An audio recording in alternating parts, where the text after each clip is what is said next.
I know I'm super late with this review, but I just got this laptop about a week ago, and a few of you on Discord, some Swift experts out there, were pushing me to review this, and I'm glad I did, because there are some amazing things about this laptop. Now, I'm not going to go too into the build and all that stuff, because I've already reviewed the Intel version of this, and the build quality, the ports, the size, the way it feels is all exactly the same. I will say this, though. The 144 hertz display they put on this model is awesome. There's a couple of AMD models floating around with 120 hertz, and that display is not that great, but this one is very color accurate. It has good screen brightness, and I'd be comfortable doing design work on this as well as gaming. I will say this though, the AMD sticker guy, worse than the Intel sticker guy, because Intel only has 3 stickers and the AMD guy is drinking on the job. Like, he started sober at the NVIDIA sticker, and by the time he got to eSupport, completely crooked. Thankfully, you can just remove the stickers. But look, AMD sticker guy, you gotta get some help, man. Internally, it's gonna look a bit different compared to the Intel version. For example, this NVMe drive is smaller, gets slower read and write speeds, but it's still fast enough. You do have the option to take it out and put a faster one, or you can add a second drive to this. You can either put a 2.5-inch drive or remove this bay and put an NVMe drive instead. You have 2 slots to RAM, upgradable to 64 gigabytes, and a 60 watt-hour battery. Now, this battery is tiny, but I'm getting much better battery life compared to the Intel equivalent.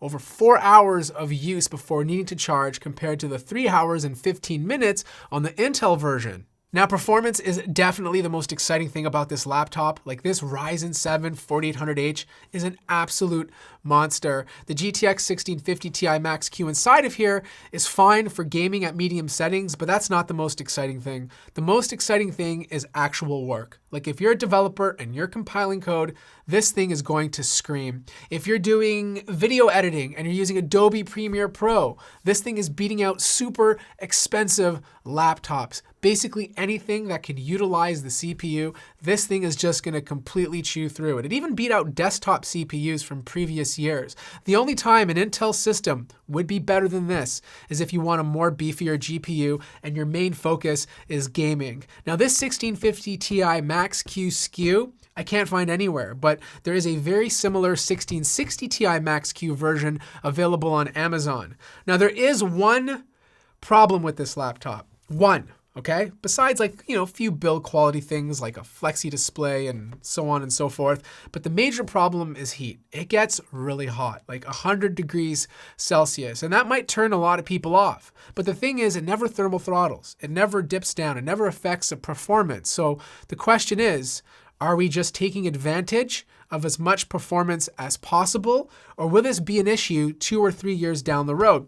Because if we look back in history, there's no dumpster somewhere of CPUs that got too hot over 3 years. So if you're okay with your CPU hitting 100 degrees, you're gonna like the performance that comes out of this thing. Now, the other difference is fan noise. The Intel version gets a little bit lower. It was only hitting about 45 to 46 decibels. This one tops out at 50. It's louder, but it's not nearly as loud as some other gaming laptops that I tested. So here's the bottom line. I think if you're looking at this laptop, you need to know what you're getting yourself into. Yes, it gets hot, but man, the performance is absolutely insane. And if you're buying this to do work first, whether you're a video creator, 3D animator, or even a developer, and you want to game lightly on the side, then get the AMD model. But if all you care about is gaming and your budget's a bit higher, then I suggest the Intel variants, because they have the beefier GPUs available, whereas the AMD version only tops out at 1660 or 2060. I hope that kind of clears things up for you. I'm also going to be doing a review on the Ryzen version of the Omen 15, so stay tuned for that. Like the video if you liked it, subscribe if you haven't already, and I'll see you guys in the next video.